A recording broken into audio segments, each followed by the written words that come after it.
Olá, meus amigos, o meu bom dia, ou o meu boa tarde, ou o meu boa noite, né? Não sabemos que hora irão assistir esse vídeo. Pois bem, meu nome é Sidney. Eu sou uma espécie de um operário do Evangelho, segundo o enfoque espírita. Nós estamos gravando pequenos vídeos, ou seja, pregações, a respeito do Evangelho segundo o Espiritismo. Para quem não sabe, o livro Evangelho segundo o Espiritismo tem 28 capítulos. E nós estamos trabalhando, divulgando o 8º capítulo. E ele tem partes, né? Estamos na segunda parte. É o capítulo 8. Bem-aventurados aqueles que têm puro o coração. E nós vamos falar a respeito da simplicidade e pureza de coração. É um tema muito interessante, isso porque nós temos assim um certo conflitos de interesses filosóficos, dependendo da religião, em propor essa é minha verdade. Mas vamos traduzir, conforme o enfoque espírita, o que seja simplicidade de coração. Porque toda a doutrina de Jesus, ela é formulada ou foi formulada na simplicidade e no amor ao próximo acima de tudo. Há de se levar em consideração que Jesus nada impõe como lei, mas como regras de conduta quando menciona: felizes quem tem puro coração. Ele não está falando você tem que ser puro de coração, mas felizes são. E pelo que consta o Evangelho, aonde Jesus estivesse, lá estavam também seus discípulos, seus seguidores, e que formavam a multidão. Mas quem eram os seguidores de Jesus? Além dos seus discípulos, que eram seus admiradores, pessoas doentes, pessoas pobres, crianças mal vestidas, aquelas pessoas aflitas, buscava em Jesus uma fonte de consolo, como também uma cura para os seus males físicos. Já que naquela época, 2000 anos atrás, nós não tínhamos as facilidades que nós temos hoje, facilidade de consultar um especialista, um médico, um clínico, né? E devido à sua presença muito forte, também seus opositores e olheiros estavam sempre no meio da multidão. Por que opositores? Porque Jesus trazia boa nova. Não estava assim de acordo com as leis mosaicas. Afinal de contas, o Rabi de Judá, Rabi quer dizer mestre, com seus ensinamentos, trazia muitas coisas além até então, que nunca ninguém haverá visto ou escutado do mundo espiritual. O que daria para se entender como a boa nova. Até hoje está sendo a boa nova, né? Imaginem há 2000 anos atrás alguém dizendo: ninguém vai ao Pai senão por mim. Na casa do meu Pai existem muitas moradas. Há 2000 anos atrás. Né? Aquele rapaz de 30 a 33 anos. Que pai seria esse? Ou que morada seria essa? Em Marcos, capítulo 10, versículo 13 a 16, nós vamos encontrar o seguinte registro, que é muito importante a gente mencionar a respeito da simplicidade e pureza de coração. Então, da multidão saiu um pai e quis apresentar uma criancinha a fim de que Jesus a tocasse. Mas os discípulos agiram de uma maneira rude, afastando as crianças, e Jesus, vendo aquele comportamento, zangou-se, disse a seus discípulos: deixai vir a minhas criancinhas, não impeçais, porque o reino do céu é para aqueles que se assemelham. Eu vos digo em verdade, que todo aquele que não receber o reino de Deus como uma criança, nele não entrará. Bem, a criança não sabe e nem sente discriminação até uma certa idade. Aos nossos olhos, parecem ingênuos. Mas existe, porém, até certa idade, né? Devido a essas características, os espíritas trazem observações transcendentais que nenhuma outra filosofia, né, põe assim para que as pessoas entendam o porquê.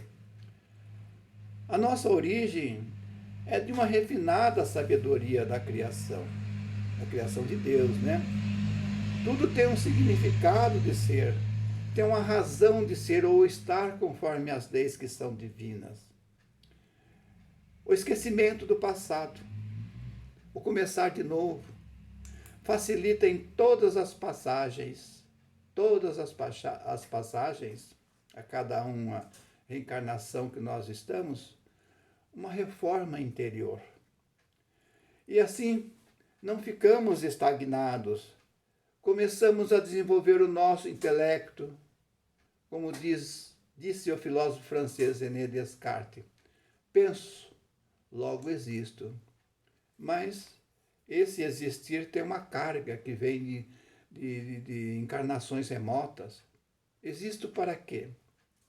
O fato que cada um desempenha um papel em seu campo de ação ou em sua existência.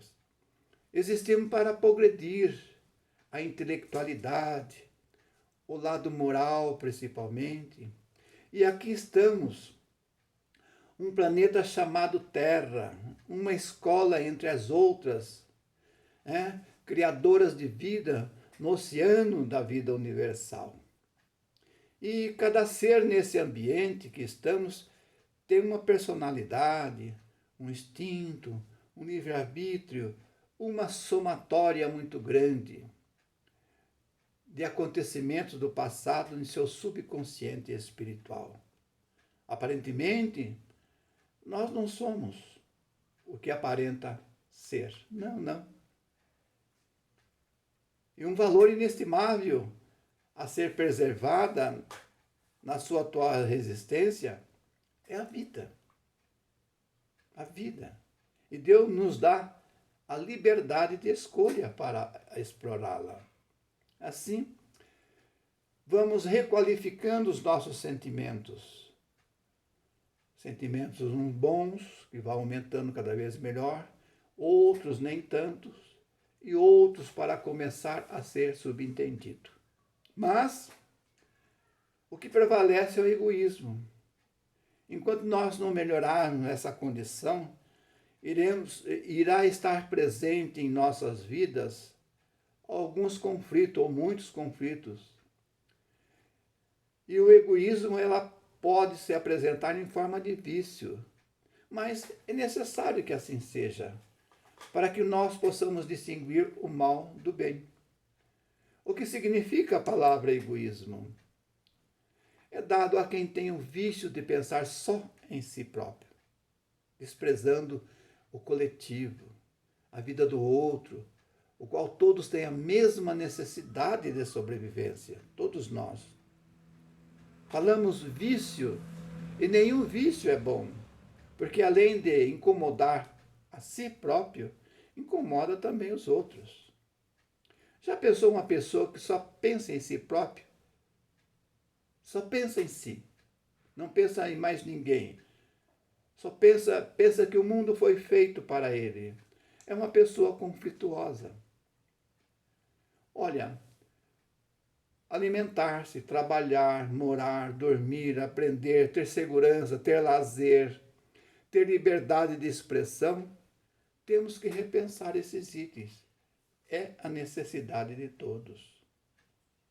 Como seres gregários, seres sociais, nunca teremos facilidade de viver sem o outro. E por isso, não poderá haver um egocentrismo, né? Logo, temos que pensar no coletivo. Dizem os pensadores que a coisa mais difícil é lapidar a nós mesmos. É a tal da reforma íntima.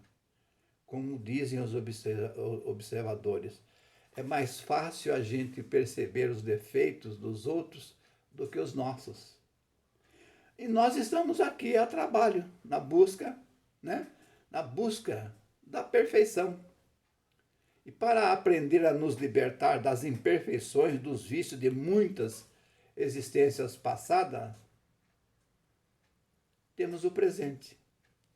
Lembrando sempre que Jesus disse, como parâmetro, como meta, sedes perfeitos, como vosso Pai que está nos céus é.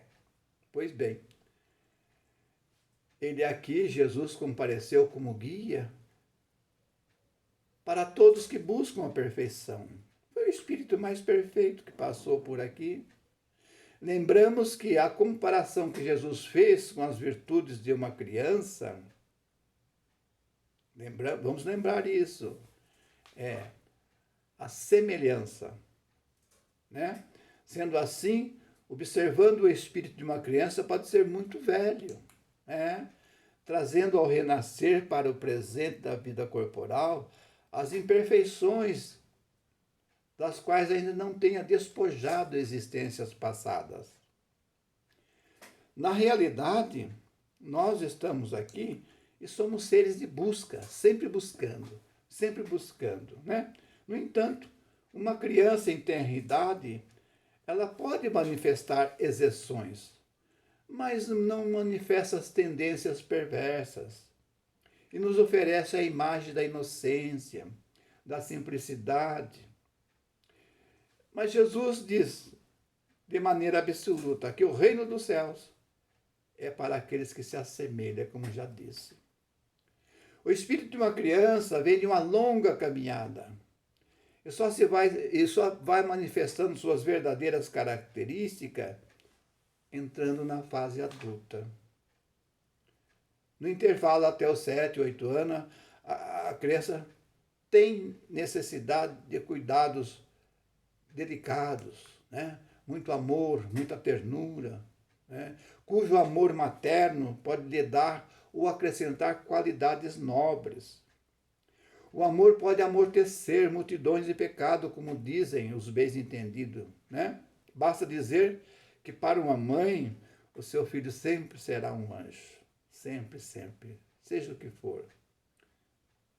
É preciso que haja essa afinidade amorosa, para que possa domar o instinto de uma criança, para que eles possam, né, melhorar. Um espírito protetor assim disse, se tendes amor, tendes tudo que se pode desejar sobre a terra. Mas digo eu, vamos ter boa vontade, sempre exemplificar a força do amor. Esse estado transitório é necessário para o espírito, para que possa dar um novo ponto de partida, para fazê-lo esquecer ou se tratar de possíveis lembranças negativas do passado, com muitas neuroses, ódios, vinganças, invejas, traumas. Por que será que nós estamos em família, hein? Vivemos em família. Deus nos deu essa posição de viver em família, né? Do seu passado vem para o presente muitas coisas positivas também, que podem reagir intelectualmente, moralmente, sustentado pela intuição que conserva das experiências adquiridas em vidas passadas. Porque após o nascimento, suas ideias retomam gradualmente à medida que desenvolve os órgãos, de onde pode-se dizer durante os primeiros anos de vida. E durante o tempo em que o instinto dormita, ele é mais flexível. É por isso mesmo, é mais acessível às impressões que podem modificar a sua natureza de ser e fazê-lo progredir, onde pode atuar nele as ideias inatas. A educação dos pais para com os pequeninos é de vital importância, muita importância. É por isso que a tarefa de ser pai é uma bênção. Mãe também, né? Na colaboração da criação do Criador aqui na Terra. Uma responsabilidade luminosa muito grande. Bendita, bendita a hora que alguém é consumado para ser pai. E a transmitir aos pequenos a importância da educação. A túnica da inocência que Deus dá à criança é a porta de entrada para a busca da perfeição espiritual através das boas orientações dadas. Então, é preciso que haja muito cuidado. E dentro da criação humana, bem como a reencarnação, tanto para um como para outro, é de muita importância. É importância a reencarnação para a criança, importância a reencarnação para aqueles que são pais. A pergunta 385 do Livro dos Espíritos, temos uma importante informação, cuja reflexão precisamos fazer a respeito desse estágio infantil da criança. A pergunta é: de onde provém a mudança que se opera no caráter até uma certa idade, e particularmente ao sair da adolescência? Então, a resposta é uma ciência, a ciência da espiritualidade, que diz: é preciso que o espírito, é preciso que o princípio inteligente seja igual à fraqueza do corpo. Um estado infantil não poderia resistir a uma atividade muito grande do espírito, uma carga imediata do seu passado delituoso, tanto para o pai quanto para a mãe. É por isso que quando existe a aproximação da encarnação, entra o espírito em perturbação. Vai perdendo aos poucos a consciência de si mesmo, né? Vai tendo aquela redução, durante um certo período da vida, a redução para o ventre materno. Permanece em uma espécie de sono, durante o qual suas faculdades se conservam em estado de latência. Esse estado transitório é necessário para dar ao espírito um novo ponto de partida, como já foi dito, e fazê-lo esquecer as mazelas de existências anteriores e dar um novo objetivo para uma nova existência terrestre. A partir do nascimento, suas ideias vão retomando gradualmente, à medida que desenvolve os órgãos, que se pode dizer durante os primeiros anos que o espírito é verdadeiramente uma criança. Durante o tempo, os seus instintos dormitam, como já foi dado essa impressão. Ele é mais flexível, por isso mesmo é mais acessível a uma reeducação para modificar a sua natureza de ser, fazê-lo progredir, tornar mais fácil a ele ter reflexão naquilo que faz.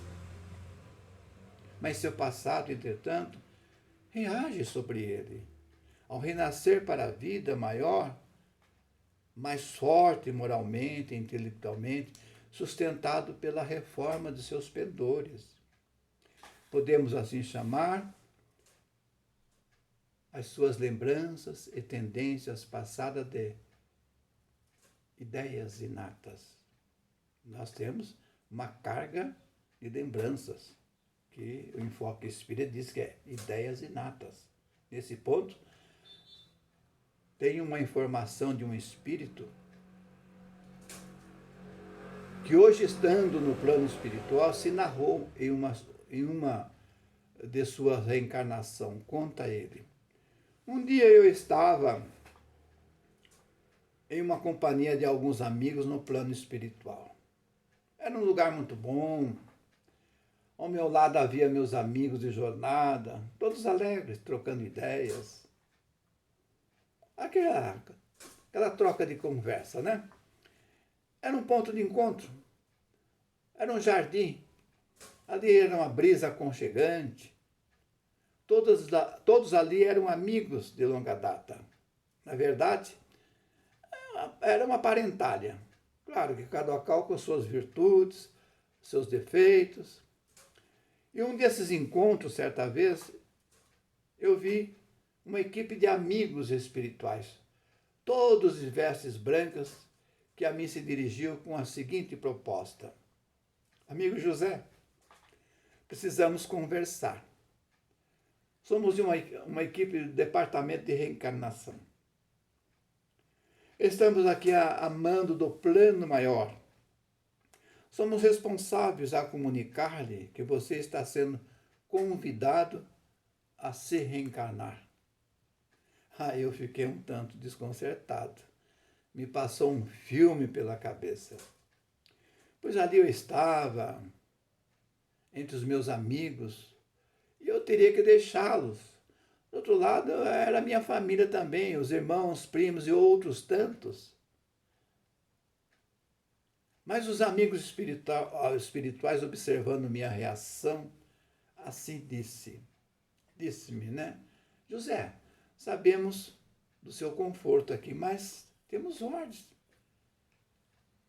Temos ordens para o seu progresso espiritual. Você não poderá ficar aqui estagnado. Existimos para sempre buscar a perfeição. E aqui onde você está é também apenas um estágio. Aqui você já está há mais de 100 anos. Já era para ter se reencarnado.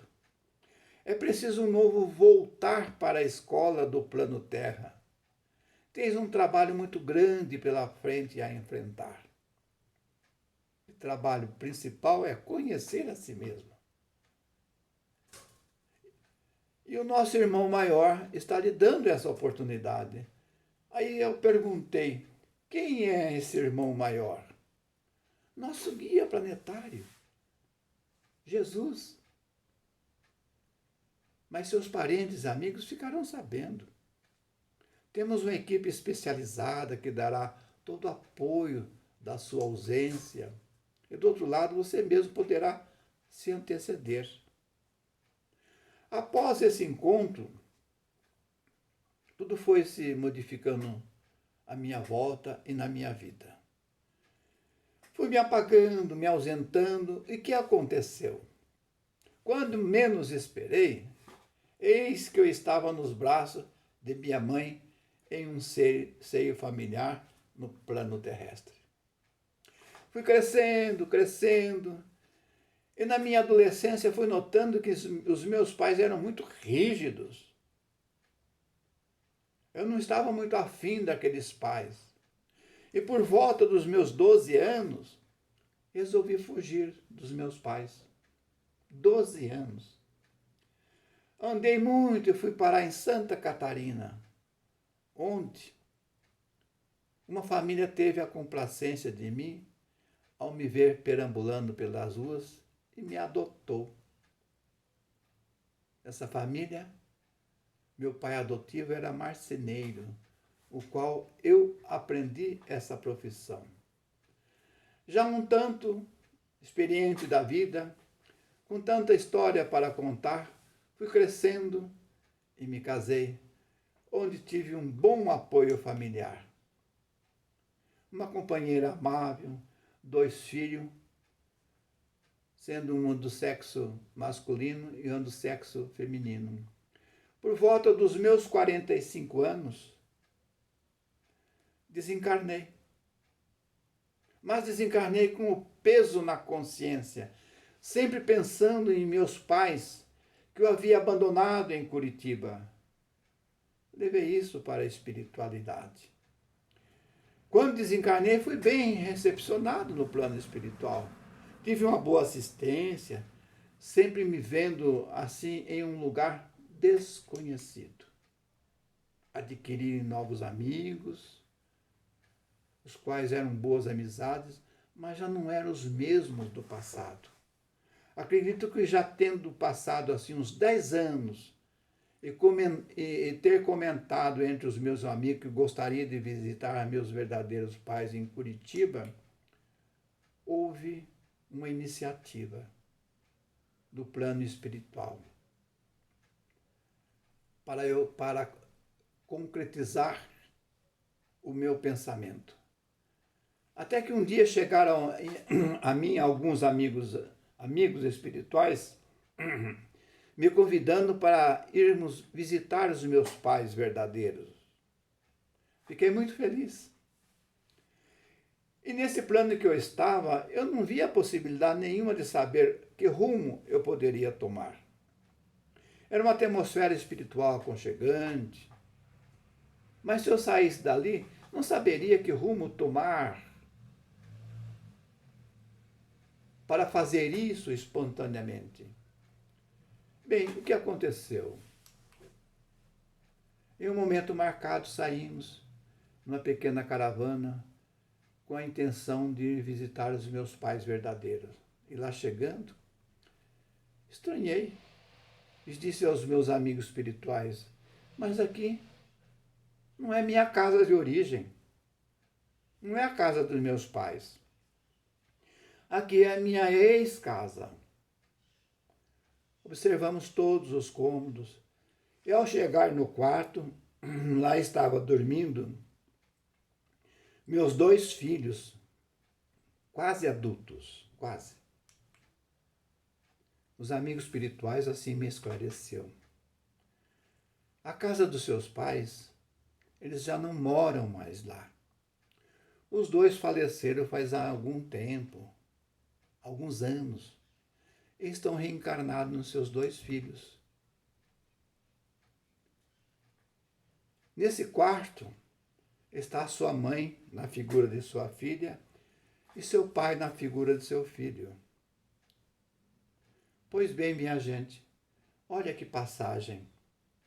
Olha que passagem, eu digo maravilhosa até. Essa é uma passagem verdadeira que nos dá a possibilidade de fazer uma profunda reflexão de nossas vidas. João Evangelista, em 1863, registrou o seguinte, uma mensagem psicografada. Jesus queria que os homens viessem com confiança desses pequeninos, de ser espaços e vacilantes, cujo chamamento lhe conquistaria o coração das mulheres, que são verdadeiras mães, almas ternas, a lhe transmitir a misteriosa autoridade do amor materno. Mas um outro espírito em Bordeaux, em 1861, valorizou a fala de Jesus, dizendo, deixai vir a minhas criancinhas, porque eu posso dar a ela o leite que fortifica os fracos. E ainda acrescenta, se tendes amor, tende tudo o que pode desejar sobre a terra. Tudo. Se tendes amor, tereis colocado o vosso tesouro lá onde os vermes e a ferrugem não podem atingi-los. E vereis apagar-se sensivelmente a vossa alma todas as manchas e impurezas da alma, e sentireis o peso da matéria diminuir. Um dia após dia, a saúde da alma irá se suavizar. E assim, meus amigos, transmitir a vocês o que seja a pureza da alma. Transmitir a vocês bem-aventurados os puros de coração. É uma pequena matéria, mas muito interessante, que precisamos compreender quando nós fazemos evangelho no lar. Bem-aventurados aqueles que têm puro coração. É preciso entrar nesse detalhe. O que é pureza de coração? Por que só entra no reino dos céus aquelas pessoas que se assemelham a uma criança? Porque uma criança, nessa faixa etária até os 7 anos, como já foi dito, ela tem aquela pureza de coração, né? Ela tem aquela imagem de criança, ela respeita os seus pais, respeita os seus avós e reaprendem aquilo que elas precisam aprender para posterior quando ela atingir a fase adulta, ser melhor do que antes. Minha gratidão a todos e que essa mensagem sirva para as pessoas compreender e fazer a reflexão da sua própria vida, o que é ser puro de coração. Minha gratidão, meu muito obrigado. Repassem, compartilhem.